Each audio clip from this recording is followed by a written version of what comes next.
What's going on, guys? We are back once again. Be ahead now to Bahrain after a pretty inconsistent, maybe borderline stagnant, boring, use your whatever adjective you prefer the most. Talking about the Japanese Grand Prix last week, we did see a surprise winner, which is good, but it came at the cost of nothing else really happening for the entire race, which really was not ideal, to say the least. But we head now to Bahrain, the former first track on the F1 calendar, now sitting at round 4 and the middle point of this current triple header, with Saudi Arabia happening after this weekend is over. But we are here, in fact, to talk about our predictions for the 2025 Bahrain Grand Prix. I actually personally really enjoy Bahrain. I think it's a track that I think encourages overtaking. It has some hard braking zones, which I think allow opportunities for overtaking. And I think it has enough technical sections where you'll see the best drivers really stand out, and we'll hopefully see some exciting action over the course of this weekend. That said, let's go ahead. We'll jump on into it. We got to make our predictions. We're going to make our predictions for biggest positive surprise, our biggest disappointment, our qualifying top 3, our race podium, and as always, we'll wrap things up with our one crazy prediction. But without further ado, let's jump on into it. Our first prediction, our biggest positive surprise. Let's kick this off in style. You're going to notice a theme over the course of my predictions, and hopefully you'll pick it up as we go on. But my pick for biggest positive surprise this week is Esteban Ocon.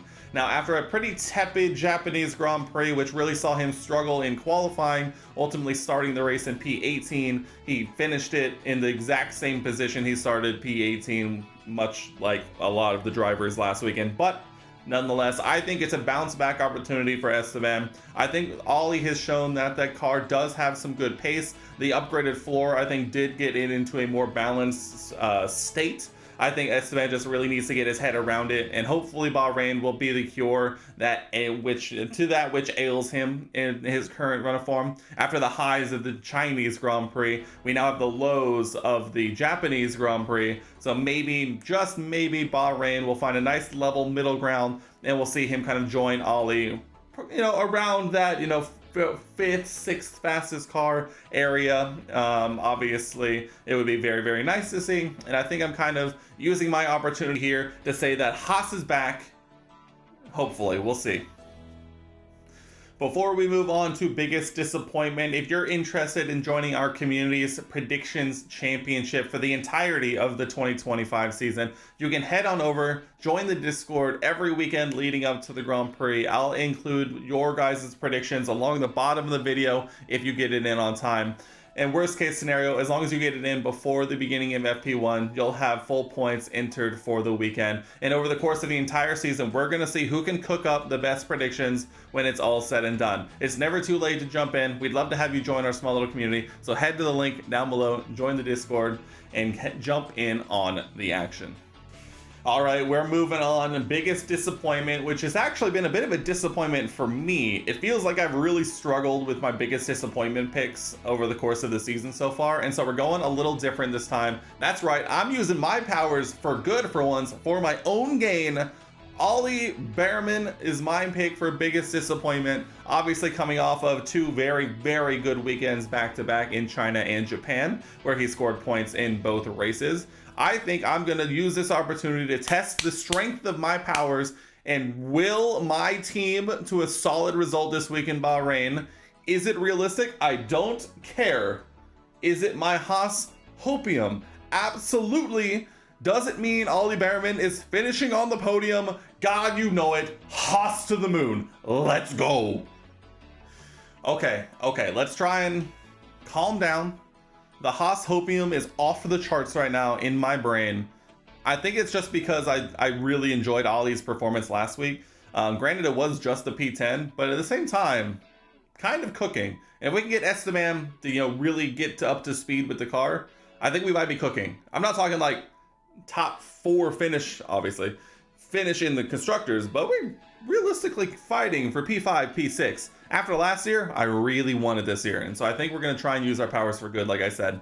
But without further ado, we got to move on. Let's talk about our qualifying top 3. And this time, I think I've gone a little I have to get some points here just in case Haas come to Bahrain and it's absolutely horrific. So I think what I'm going to do now is try and be a little more realistic, but still having some spice in there for sure. Let's go ahead. Let's start with my pick for P3 in qualifying, and I've gone with George Russell. That's right, the Mercedes driver, the Mercedes team that I think has kind of just slid under the radar over the course of the beginning of this season. They've kind of just been silent assassins, slowly moving in the darkness. George Russell already having a couple of podiums to his name this year, and Kimi Antonelli also showing some pretty decent pace as he continues to get ramped up into Formula One as well. So George Russell, my pick for P3. He qualified here on the front row last year, I believe, if my research showed. And so I think he definitely has, he has the knowledge and the experience of qualifying in Bahrain well. And so I think given a card and opportunity, I think he could put it in the top 3. Time will tell. Let's move on to P2. I have gone for Oscar Piastri. Now, I really wanted to put another Oscar pole this week, but I think after last week, seeing how Max took pole away from both McLarens, I think they're going to be extra focused, and I think Lando is just going to... Spoilers, please. Sorry, I didn't mean to get ahead of myself there, but I guess it is what it is at this point. That's right, I'm going with an all papaya front row. Lando Norris pole, Oscar Piastri P2. I think Lando definitely has Oscar pipped in qualifying as of right now. When Lando doesn't make his big mistakes like he made in China, he has shown to be consistently quicker in qualifying. Even if it's not by a lot, it's still been just enough to consistently qualify ahead of Oscar. So we're going with a McLaren front row with a George Russell P3. Will they be able to hold it? Time will tell.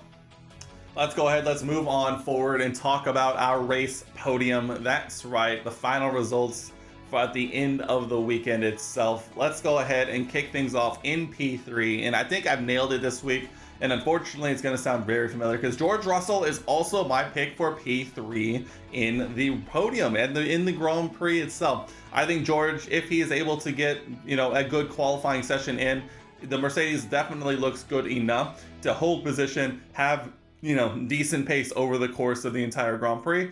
And I think he obviously has shown over the course of the beginning part of the season that he is able to get those podiums if they're available to him. And I think it's going to be another case this week where we see him able to take that step forward, finish on the podium again, bag some more solid points, and continue to lead Mercedes forward here in the last year of this regulation era here in 2025. So be interesting to see. I think he definitely has the stuff to make it work, but will it come to fruition? Time will tell. But we move on now to P2, and it's going to be a familiar name. Oscar Piastri is my pick for P2 in this one. I think McLaren are going to want to come out and just, with a point to prove, send a massive message to anyone and everyone who could possibly be paying attention to it. And they're going to want to come out, especially after Max basically stole the win away from them in Japan. I think they're going to want to come out and send a strong message to start with. So we're going with Oscar P2 on the podium. Another podium for Oscar and another solid result and another good bag of points should something happen. So we'll go with it if, it's just my opinion. So I guess we'll see. But nonetheless, my pick for the winner of the Bahrain Grand Prix is Lando Norris. That's right, I have the same race podium as I do my qualifying top 3.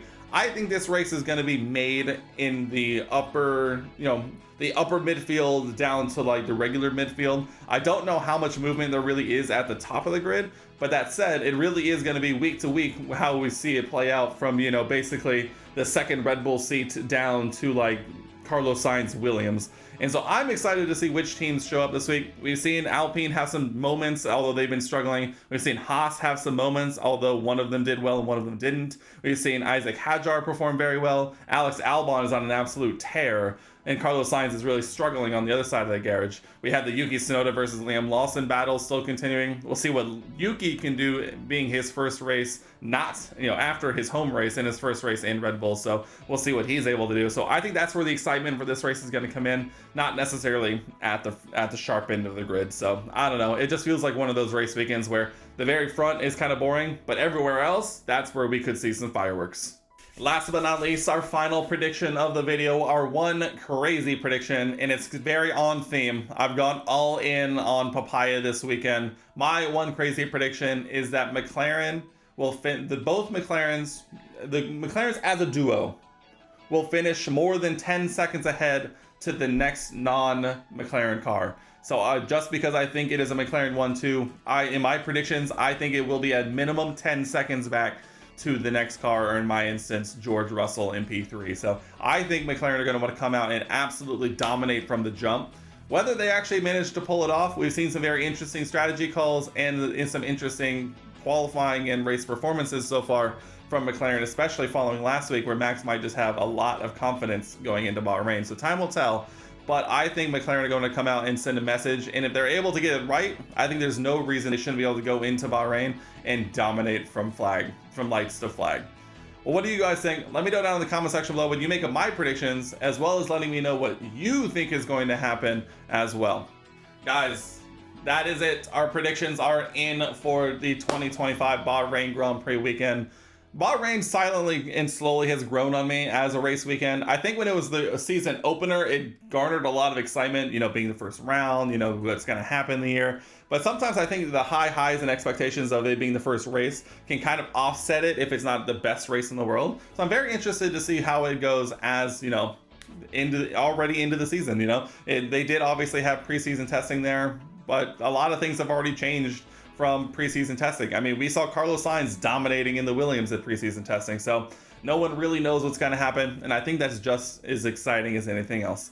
Well, what do you think is going to happen? Let me know down in the comment section below. If you made it this far into the video, leave a like rating. It really helps me out. And as always, hit the subscribe button. Join our little community. We'd love to have you. But guys, that is going to wrap it up for me here. We will be back for this after the weekend is over to talk about what we saw. Until then, I'll see you guys in the next one.